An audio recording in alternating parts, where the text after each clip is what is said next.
तर belief system म्हणजे असतं काय नेमकं? तर लहानपणापासून आपल्याला जे शिकवलं जातं, शाळेमध्ये असेल, आपल्या पालकांकडून असेल, घरातल्या मोठ्या व्यक्तींकडून, शेजाऱ्यांकडून किंवा ज्यांच्या कोणाच्या आपण संपर्कात येत राहतो, त्या प्रत्येकाकडून काही ना काहीतरी आपण ऐकतो किंवा आपण स्वतः अनुभवतो आणि एखादा विचार आपल्या मनात येतो.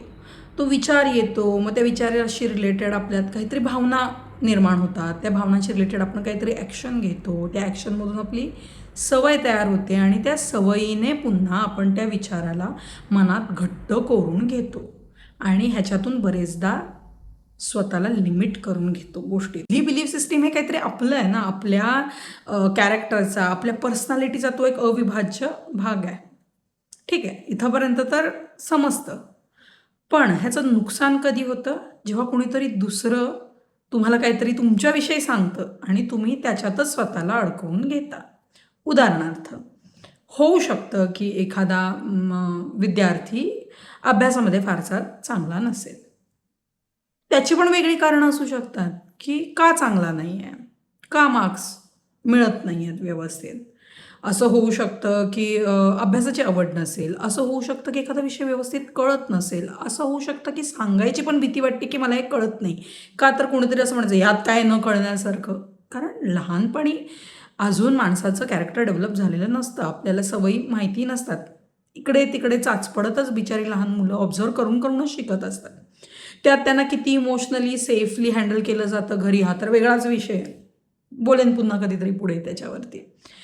तर अशा वेळी काय होतं, की त्या विद्यार्थ्याला असं सांगितलं जातं, की "तू अभ्यासात चांगला नाही आहेस. तू खेळात चांगला नाही आहेस. तू अमुक चित्रकलेत चांगला नाही आहेस."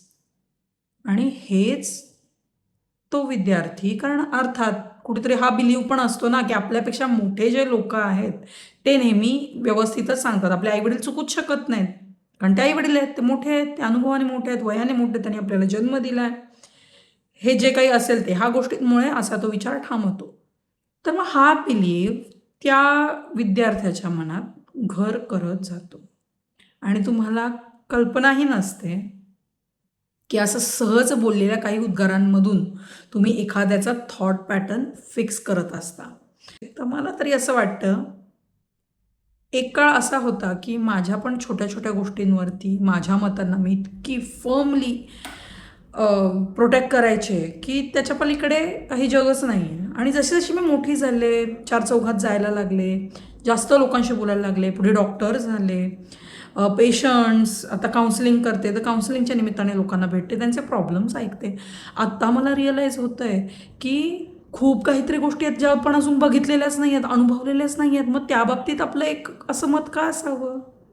गरजच नाही आहे ना त्याची. आपण ओपन का नाही राहू शकत प्रत्येक गोष्टीसाठी, प्रत्येक शक्यतेसाठी किंवा प्रत्येक गोष्ट करून बघूया असा आपला स्टँड का नसतो? कारण आपल्याला तसं कोणी शिकवलंच नाही. आपल्याला काय शिकवलंय?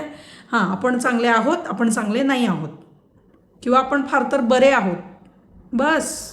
आणि हे बिलीफ सिस्टीम अशी स्ट्रॉंग होत जाते ना, कारण आपण कधी क्रॉस क्वेश्चनच करत नाही त्या बिलीव्सना, की ते खरखर योग्य आहेत का? हे माझे स्वतःचे तरी आहेत का विचार, की मी कोणा दुसऱ्याचे विचार अंगीकारले आहेत? तर हे वेळच्या वेळी स्वतःचं स्वतः पडताळून पाहिलं गेलं पाहिजे. नाहीतर उद्या असं नको व्हायला, की कुणीतरी तुम्हाला सांगून गेलं, की तुम्ही हे करू शकत नाही, तुम्ही ह्याच्यामध्ये बेटर नाही आहात म्हणून तुम्ही ती संधी जाऊ दिलीत आणि नंतर अनुभवाने कळलं, की अरे नाही, तुम्ही तर हे चांगल्या पद्धतीने करू शकला असतात. दुसऱ्याने कोणी तुम्हाला काही सांगण्यापेक्षा तुम्ही स्वतःच एखादी गोष्ट करून बघा ना, की त्याच्यामध्ये तुम्हाला यश येतंय, अपयश येतंय, काय होतंय नेमकं? ह्या बिलीव्सना प्रोटेक्ट करणं वगैरे ठीक आहे, पण विचार करून. लोकं कम्फर्ट झोन सोडायला बघत नाहीत. मग तो विचारांचा का असेना? का तर तेच शिकवलं गेलंय. मला त्याच्या पलीकडे जाऊन विचार नाही करायचा, कारण त्यात धाडस लागतं ना. चौकटीच्या बाहेर जाऊन विचार करायला, जग एक्सप्लोर करायला धाडस लागतं. त्यापेक्षा काय, हां बाबा, मी मान्य केलंय, की मी नाही आहे ह्याच्यामध्ये चांगला, तर राहू दे. मला नाही करायचं. झालं. इथेच तर सगळं खुंटतं ना. म्हणून कम्फर्ट झोनमध्ये राहून आयुष्यात प्रगती होत नाही. जर तुम्हाला खरंच प्रगती करायची असेल, आज जिथे आहात त्याच्यापेक्षा एका वेगळ्या उंचीवर स्वतःला बघायचं असेल, तर स्वतःचे कम्फर्ट झोन, स्वतःचे बिलीव्ह सिस्टीम फ्लेक्झिबल ठेवा. कुठलीही गोष्ट नवीन आत्मसात करायसाठी खूप झगडू नका स्वतःची, त्याच्यात खूप एनर्जी जाते. कुठल्याही गोष्टीचं लॉजिकल आन्सर स्वतःला सांगा. परिस्थितीने जे काही तुमच्या समोर आणून ठेवलं आहे त्याच्यामध्ये तुम्ही जेव्हा स्वतःचे बिलीव अप्लाय करणार तेव्हा पडताळून बघा की हे फक्त माझे विचार आहेत, फक्त माझे लिमिटिंग विचार आहेत का खरंच सत्य परिस्थिती आहे. त्या व्यक्तींचा आपल्या विचारांवरती इम्पॅक्ट आहे, फक्त त्याच लोकांचा आपण गोष्टी लक्षात ठेवतो. म्हणून कोणाचाही आपल्यावरती इम्पॅक्ट पडू द्यायच्या आधी ती व्यक्ती खरंच योग्य आहे का हे आधी ठरवा. कारण आपल्याला लहानपणी प्रश्न विचारला जायचा की तुमचे आदर्श व्यक्ती कोण आहे. आपल्यापैकी 95% लोकांचं उत्तर हे आपले आई वडील हेच उत्तर असतं. का तर आपण त्यांच्या पलीकडे जगच बघितलेलं नसतं. पण आईवडील आदर्श असण्यामध्ये काही चुकीचं नाहीच आहे. पण त्यांच्याकडूनही आदर्श कुठल्या गोष्टींचा घ्यायचा हा परत चॉईस तुमचाच आहे. आणि तो चॉईस करायसाठी जेव्हा तुम्ही त्या वयात, एका ठराविक वयात, जसं कायद्याने 18 वर्ष ठरवलं आहे अडल्टहूडचं एज, तसं ज्या पण तुमची परिस्थिती ज्या पण वयात तुम्हाला अशा ठिकाणी आणून ठेवते की जिथे तुम्ही स्वतःला निर्णय घेण्याचे लायक समजायला लागता, त्यावेळी मी जे पण काही फॉलो करतोय, ज्यांचे विचार फॉलो करतो, ज्यांना फॉलो करतो आणि त्याच्यामुळे माझ्या आयुष्यावरती जो परिणाम होतो तो मला फायदेशीर आहे, प्रगतीच्या दृष्टीने नेतोय का बांधून ठेवतोय आणि माझी अधोगती करवतोय का स्टक ठेवतोय मला एका ठराविक परिस्थितीमध्ये, हे पडताळून बघणं खूप गरजेचं आहे.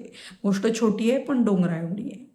त्यामुळे सगळ्यात आधी जेव्हा पण एखादी गोष्ट निर्णय घ्यायच्या वेळेला तुम्हाला कळेल की मी केपेबल आहे किंवा मी नाही किंवा जे काही आहे नाही, तर त्यावेळी पुरावा शोधा की मला कोणीतरी म्हटलं मी नाही आहे चांगली या गोष्टीमध्ये, तर मी आधी ॲनालिसिस केलं पाहिजे की खरंच मी चांगली नाही आहे का या गोष्टीमध्ये. हा विचार जेव्हा करायला लागाल, इथे जेव्हा जागरूक व्हाल, तेव्हा तुम्हाला तुमचे अर्धे बिलीव्स हे तुमच्या स्वतःच्या नाहीच आहेत हे जाणवेल. हे कुणीतरी तुमच्या डोक्यात उतरवलं गेलेलं आहे हे तुम्हाला जाणवेल.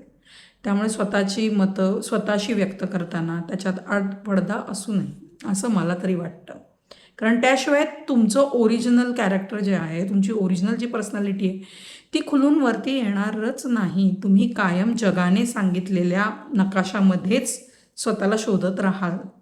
कुठल्याही गोष्टीवर विश्वास ठेवण्याआधी विचार करा, स्वतःच्या बुद्धीने विचार करा. कारण हे जे बिलीव्ज आहेत ते वेळच्या वेळी बदलले नाही गेले तर ते तुमचं नुकसान निश्चित करू शकतात. स्वतःला कुठल्याही मर्यादेत बांधून घेऊ नका. तुम्ही करू शकता आणि जर तुमचा हेतू चांगला असेल तर त्या गोष्टीचा रिझल्ट चांगलाच येतो. हे तुमच्या प्रयत्नांवरती अवलंबून आहे की तुम्ही किती मनापासून आणि किती स्वतःचं डेडिकेशन त्याच्यामध्ये दाखवून एखाद्या गोष्टीसाठी प्रयत्न करता. कारण कसं आहे, आपण आपलं म्हणून आपल्या बिलीव्सना पण एवढे चिकटतो ना, आणि ते बिलीव्ह सोडायला आपण बघत नाही. कारण एक कम्फर्ट झोन तयार झालेला असतो त्या बिलीव्सचा की नाही हे तर मी लहानपणापासून ऐकत आलो, हे असंच आहे. आणि जणू काय त्या बिलीव्हला क्वेश्चन करणं म्हणजे हे स्वतःच्या अस्तित्वाला प्रश्न विचारण्यासारखं असल्यासारखं. पण ठीक आहे ना, प्रश्न विचारल्याशिवाय सत्य कसं कळेल आणि सत्य कळल्याशिवाय कुठल्याही गोष्टीला अर्थ कसा येईल, मग ते तुमचं अस्तित्व का असेना. कुठून तरी सुरुवात केली पाहिजे. म्हणून कोणा दुसऱ्याला संधी देऊ नका की त्यांनी तुमचं आयुष्य कसं ठरवावं ते. कारण कसं आहे माहिती आहे, तुमचं जे आयुष्य आहे हे आजूबाजूला काय चाललं आहे ह्याच्यावरती कमी आणि तुमच्या इथे काय चाललं आहे ह्याच्यावरती जास्त अवलंबून असतं. साधं उदाहरण घ्या ना, कुठल्याही गोष्टीवरती ज्या पण गोष्टीवर तुम्ही बिलीव्ह करता त्या गोष्टीला अनुसरूनच तुम्ही तुमची पावलं उचलता, म्हणजे ॲक्शन्स घेता. आणि त्या ॲक्शन्सनुसारच तुमचं येणाऱ्या परिस्थिती, भविष्य ज्याला म्हणतो आपण, ते घडत असतं. मग विचार करा, तुमच्या विचारच तुमचे लिमिटेड असतील तर तुमच्या ॲक्शन्स लिमिटेड म्हणजे मग त्याचे रिझल्ट्स लिमिटेड. काय मग उपयोग काय त्या सगळ्याचा. म्हणून म्हणते सगळ्यात महत्त्वाची गोष्ट आहे कुठल्याही गोष्टीवरती विश्वास ठेवण्याआधी आणि तो विश्वास आत्मसात करण्याआधी एकदा स्वतःला विचारा की खरंच पटतंय का?